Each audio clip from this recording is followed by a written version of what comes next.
विजयी भव, एक इतिहास शाहू विचारातून निर्माण झालेला. लेखक संदीप रामराव काळे. विजयी भव या पुस्तकाचं अभिवाचन. या भागात आपण ऐकूयात IAS अधिकारी हर्षल घोगरे यांच्याशी साधलेल्या संवादाचा ध्वनिमुद्रित भाग. लहानपणापासून वडिलांना पब्लिक सर्व्हिसमध्ये काम करताना पाहणारा मुलगा जसा मोठा होत होता तसं त्याला त्याच्या वडिलांच्या कामाला मिळणारा मान सन्मान याचा प्रभाव त्या मुलावर पडत होता. तेव्हा त्याला वाटायचं की आपणही अशाच प्रकारे काम केलं पाहिजे. जेव्हा हाच मुलगा थोडा कळता झाला तेव्हा परिसरातील व्यक्ती वडिलांच्या कामाविषयी सांगायचे, त्यांच्यामुळं आमच्या गावात असा बदल झाला, ही कामं झाली. त्यावेळी त्या मुलाचा आत्मविश्वास वाढत गेला. त्या मुलाला सुद्धा वाटत होतं की भविष्यात आपण सुद्धा या प्रकारे काम केलं पाहिजे. वडील स्थानिक पातळीवर काम करतात, आपण उच्च पातळीवर काम करावं. आपण खालून जरी सुरुवात केली तरी वरपर्यंत जाण्याची आपली क्षमता आहे. हा विचार मनात सातत्यानं येत होता. त्याच विचारानं हर्षल यांना प्रेरणा दिली. ही बालमनातील इच्छा पुढे सातत्यानं वाढत राहिली आणि पुढे याच मुलाने UPSCची परीक्षा पास करून IAS Indian audit and account service या पदापर्यंत मजल मारली. तो मुलगा म्हणजे हर्षल भगवान घोगरे. वडिलांची प्रेरणा, मनातील इच्छा, त्याकरिता करावे लागणारे खडतर प्रयत्न, त्यामध्ये आलेले अपयश आणि मिळवलेलं यश, हा प्रवास सुद्धा तेवढाच प्रेरणादायी आहे. हर्षल घोगरे यांचं मूळ गाव म्हणजे बावडा, तालुका इंदापूर, जिल्हा पुणे. वडील ग्रामसेवक असल्यामुळं सातत्यानं त्यांच्या बदल्या होत होत्या. मग आई सुनीता व लहान भाऊ ऋषिकेश यांच्यासोबत हर्षलला सुद्धा एका गावावरून दुसऱ्या गावाकडे जावं लागत होतं. त्यामुळे हर्षलचं शिक्षण हे अनेक शाळेमध्ये झालं. 1ली ते 6वी पर्यंत शिक्षण सदाशिवराव माने विद्यालय अकलूज या ठिकाणी झालं. सतत होणाऱ्या बदलीमुळं मुलांची फरफट होऊ नये म्हणून 7वी ते 10वी पर्यंत शांतिनिकेतन विद्या मंदिर सांगली येथील निवासी शाळेमध्ये त्यांचं शिक्षण झालं. निवासी शाळांमध्ये शिकण्याचा हा फायदा होतो की मुलांचा व्यक्तिमत्व विकास या ठिकाणी होतो. ज्या गोष्टी घरी मिळत नाहीत त्या गोष्टी निवासी शाळेत मिळतात. निवासी शाळेमध्ये एक्स्ट्रा करिक्युलम ॲक्टिव्हिटी मोठ्या प्रमाणात होतात, ज्या घरी दिसत नाहीत. वेगवेगळ्या विभागातील विद्यार्थी या ठिकाणी भेटतात, म्हणून पर्सनॅलिटी डेव्हलपमेंट सुद्धा चांगल्या प्रकारे होते. परंतु हर्षल ठामपणे म्हणतात की जर ह्या सुविधा आपल्या परिसरात मिळत असतील तर पालकांनी आपल्या मुलांना 10वी पर्यंत जवळच ठेवलं पाहिजे. कारण कुटुंबाचा जो भावनिक आधार असतो तो दुसरीकडे कुठंच मिळत नाही.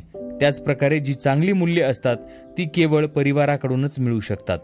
लहानपणापासून हर्षल घोगरे यांना पुस्तक वाचण्याचा छंद होता. शालेय जीवनामध्ये शाळेच्या मधल्या सुट्टीत लायब्ररीमध्ये जाऊन पेपर वाचणं, अकबर बिरबल यांच्या गोष्टीचं पुस्तक वाचणं ही आवड त्यांना होती. अवांतर वाचनाची आवड सुद्धा वडिलांनी लावली होती. 4वी-5वी मध्ये असताना वडील लायब्ररीमधून पुस्तक आणून देत होते. मग हीच वाचनाची आवड त्यांनी UPSCच्या तयारीसाठी कायम ठेवली. याचा फायदा हर्षल घोगरे यांना झाला. वाचनाच्या आवडीसोबतच मैदानावर जाऊन खेळणं सुद्धा हर्षल यांना आवडत होतं. खेळल्यामुळं मुलांचा आत्मविश्वास वाढतो, मित्र जोडले जातात आणि शारीरिक विकासासोबतच त्याच्या व्यक्तिमत्वाचा सुद्धा विकास होतो. हे सर्व बरोबर होतं, परंतु हर्षल घोगरे यांच्या वडिलांची सातत्यानं बदली होत असल्यामुळं त्यांचे मित्र टिकून राहू शकले नाहीत. 7वी ते 10वी मधले मित्र व त्यापुढील मित्र मात्र आजपर्यंत टिकून आहेत. त्याच मित्रांचा सपोर्ट हर्षल यांना अभ्यासात आणि त्यांच्या वैयक्तिक जीवनात सुद्धा झाला. मित्रांकडून त्यांना वेळोवेळी मानसिक सपोर्ट मिळाला. UPSCच्या अभ्यासामध्ये सुद्धा मित्रांचा सपोर्ट त्यांना मिळाला. हर्षल म्हणतात की एकत्रित अभ्यास करण्याचा फायदा होतो. UPSC परीक्षेमध्ये केवळ तुमच्या अभ्यासाची परीक्षा होते असे नाही, तर अभ्यासासोबतच तुमच्या सहनशीलतेची सुद्धा परीक्षा होत असते. त्यामुळं जर तुम्हाला 2 चांगले मित्र असतील तर त्यांच्याशी बोलल्यावर तुम्हाला एक प्रकारचा ताजेपणा येतो, मन मोकळे झाल्याचा अनुभव येतो. त्यामुळं जीवनात मित्रांचं खूप महत्त्व आहे. 11वी-12वी विद्याप्रतिष्ठान बारामती इथं पूर्ण केल्यानंतर पुढं काय करावं याविषयी हर्षलनं वडिलांशी चर्चा केली. आपण एक मध्यमवर्गीय परिवारातून येतो, त्यामुळं आपल्याकडे बॅकअप प्लॅन असला पाहिजे असा त्यांच्या वडिलांचा विचार होता. याविषयी बोलताना हर्षल घोगरे म्हणतात की जर तुम्हाला फॅमिलीकडून 25 ते 30 वर्षापर्यंत आर्थिक मदत मिळू शकत असेल तर ठीक आहे, परंतु मध्यम वर्गातील परिवाराला हा आर्थिक ताण सातत्यानं सहन करणं शक्य होत नाही. या विषयाची जाणीव मला होती, कारण UPSC परीक्षांमध्ये खूप विद्यार्थी फेल होतात. त्यामुळं बॅकअप प्लॅन असणं आवश्यक असतं. त्यामुळं घरी विचारविनिमय केल्यानंतर CET मधून हर्षल घोगरे यांना Walchand college of engineering Sangli इथं बीटेक इंजिनिअरिंग म्हणजेच इलेक्ट्रिकल इंजिनिअरिंग या कोर्सकरिता प्रवेश मिळाला. बीई इलेक्ट्रिकल करत असताना हर्षल यांनी केवळ इंजिनिअरिंगचा अभ्यास केला, परंतु 3rd आणि 4th इयरमध्ये असताना थोडं रिलॅक्सेशन त्यांना मिळालं. त्यांना वेळ मिळाला म्हणून त्यांनी NCERT पासून UPSCच्या तयारीची सुरुवात केली.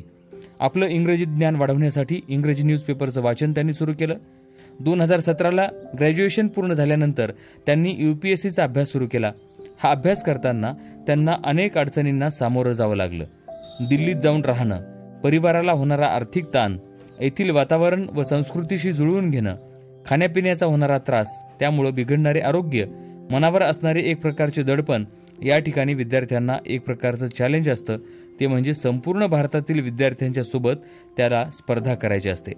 ग्रामीण भागातून येणाऱ्या विद्यार्थ्यांमध्ये एक प्रकारचा न्यूनगंड असतो. या प्रक्रियेमध्ये सुद्धा तो खूप मोठा परिणामकारक भाग असतो. याचा सामना हर्षल यांना करावा लागला. हर्षल घोगरे यांनी UPSCचा पहिला अटेम्प्ट 2018मध्ये दिला. त्यामध्ये फक्त 4 मार्कांनी त्याची प्रिलिम निघाली नाही. त्यानंतरचा दुसरा अटेम्प्ट त्यांनी 2019ला दिला. यामध्ये त्यांनी प्रिलिम क्लिअर केली, मेन्स सुद्धा क्लिअर केली, परंतु यामध्ये त्यांचा स्कोअर फार कमी आला होता आणि मेन्सचा स्कोअर तुम्हाला लिस्टमध्ये आणतो. त्यामुळं इंटरव्ह्यूपर्यंत पोहोचलेले असताना सुद्धा त्यांचे सिलेक्शन कुठेही होऊ शकले नाही. सुरुवातीच्या 2 अटेम्प्टमध्ये हर्षल घोगरे यांना अपयश आलं होतं. यावेळी आपण काय करत आहोत हेच त्यांना कळत नव्हतं. हे 2 अटेम्प्ट म्हणजे त्यांच्यासाठी UPSC परीक्षेची प्रोसेस समजून घेण्यातच गेले होते.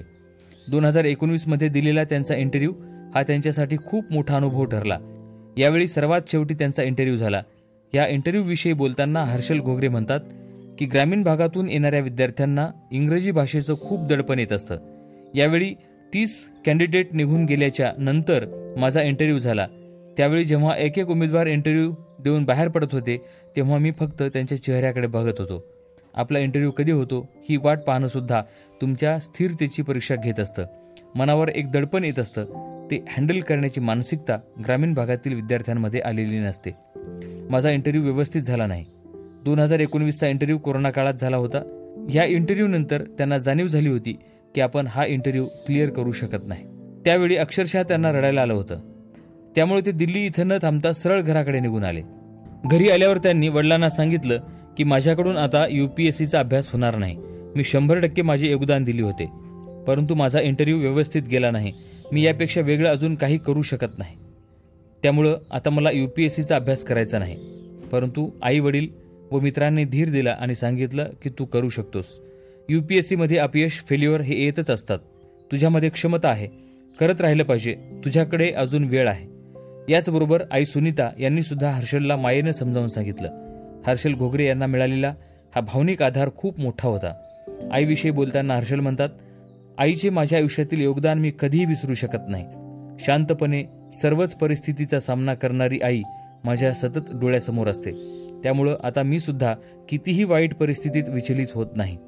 परिवार आणि मित्राची मिळालेली साथ ही हर्षलला ताकद देणारी होती. ज्याप्रमाणे एखाद्या योद्ध्याला हार पचत नाही, त्याप्रमाणे UPSC परीक्षेमध्ये मिळालेले अपयश हर्षल यांना पचत नव्हते. त्यांनी नवीन जोशाने मेहनत घेण्याचे ठरवले आणि यावेळी आपल्याला करूनच दाखवायचे आहे याच नव्या जोमाने त्यांनी पुन्हा अभ्यास सुरू केला. त्यानंतर 2020ला हर्षल यांनी पुन्हा UPSCची परीक्षा दिली. यामध्ये प्रिलिम, मेन्स व इंटरव्ह्यू क्लिअर करून त्यांचा 614वा AIR रँक आला. या रँकच्या आधारे त्यांना ICAS म्हणजेच इंडियन सिव्हिल अकाउंट सर्व्हिस मिळालं. 2 वर्षाची ट्रेनिंग झाल्यानंतर 21 डिसेंबर 2021ला ते या पदावर रुजू झाले. आजही ते या ठिकाणी कार्यरत आहेत. ट्रेनिंग सुरू असताना सुद्धा हर्षल घोगरे यांनी 2021ला UPSCचा अटेम्प्ट दिला, परंतु त्यामध्ये ते प्रिलिम क्लिअर करू शकले नाहीत.